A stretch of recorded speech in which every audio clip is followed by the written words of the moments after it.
Okay, so now we're going to get away from the people that work for themselves at home and those of us who have employees and other people we work with, whether it's partners or whatever. So, there's conflict, there's making sure that everybody feels appreciated, there's making sure that people don't take advantage. How does one deal with these myriad of relationships as effectively as you can as the owner of a company? Yeah, well, the first thing is to be aware that when a group of people come together, especially in a work environment, it does become a family system.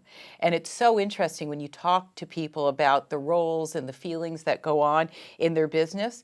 They could be describing sibling rivalry, dad's favorite, the boss does become dad or mom. Well, and in fact, for a lot of small businesses, the boss is dad or mom. Oh, absolutely. So if you are working within or with your family members, it can be really wonderful because you're supportive and you've got each other's back. But that's if you come from a healthy family. For so many people, and it can just take one or two in the environment, they literally start recreating their family of origin, as we therapists say. So all of a sudden, if you felt like you were the least favored child growing up, and you believe that the boss is kind of favoring someone else, that other person can become your sibling who you thought, oh, he always gets special treatment, even though he doesn't deserve it. A boss really has to stay away from being a parent and being someone who's running a business. And if you're the employee and you notice that you're always jealous and it's being in this environment evokes similar feelings that you had as a child, that is a time to step back and know, gee, maybe I'm being triggered. And to get back to the subject of sabotaging, that is a setup for self-sabotaging. I see. What about from the employer's perspective? Might the employer observe about an employee who's feeling this way? As an employer, you have to also make sure that you're not bringing in any of your unresolved or current issues from your family. Like maybe you do like this kind of man or woman, they're perkier or they love the same ball team or whatever it is.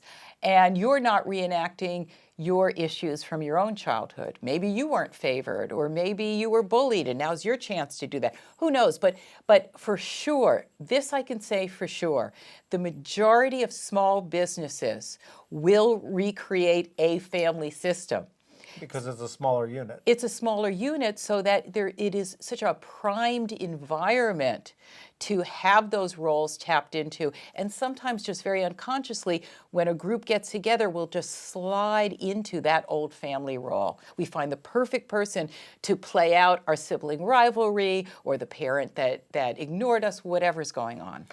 But seriously, being aware and making sure that you don't fall into that trap, you don't slip into it. Again, if what's going on seems familiar to you, it evokes earlier feelings, whether it is in your family or at another work environment, stand back, look at yourself, and always give yourself the reality check when you're saying something, when you're deciding something.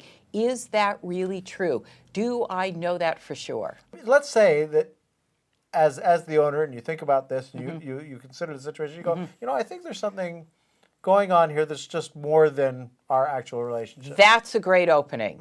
Yeah, because you're not blaming anybody. Just what I said. Sometimes the simplest thing is just what you actually exactly. think, right? Because, people naturally start protecting or defending if they think they're being judged or blaming. So you're also inviting them to say, do you notice that also? Or, I'm trying to figure out what's going on. Because you could say, you're doing great work. This is always important. Right. And most business people know this, but it never hurts to say it again. Always start with what we therapists call a soft startup. Always start with the positive. Okay. And be as honest and authentic, and then say, but I'm noticing that there's just been this tension building between you and Susie or you and Sam. Are you noticing it too? And I'm wondering, do you have any idea of what's going on and also how we can resolve it? Because I love your work and I love Susie's work, and sometimes, it's hard when a new employee comes in. I don't know what's going on. Right.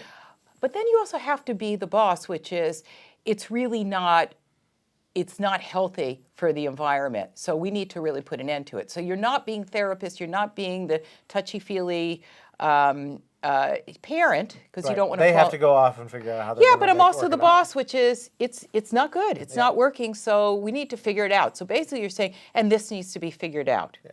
And I think the way we wind up in these situations as employers is, if somebody is really a crappy person and they're not doing their work, they're gone, right? Right, right. But, sometimes we actually like the person, but Yeah. they're not doing their work. Right. Or we They're really like their work, but they're just horrible to be around, right? Right. And I've had both situations, in my play. And again, the easy part is when they're not doing either, and then so that's when you have to go and try. I guess either way could work with the soft approach and say, I Soft really like startup, soft yeah. startup. I like your work, or I really like working with you. Right. But But here's a problem. Yeah. Again, you're the boss, you're not the parent. But there's a problem.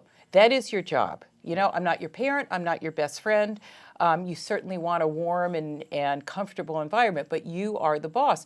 That's also a time where you might want to think about bringing in a professional. I mean, it's something that, that I've done, where you do a workshop, or you could even just counsel those two people with Right. with an intention.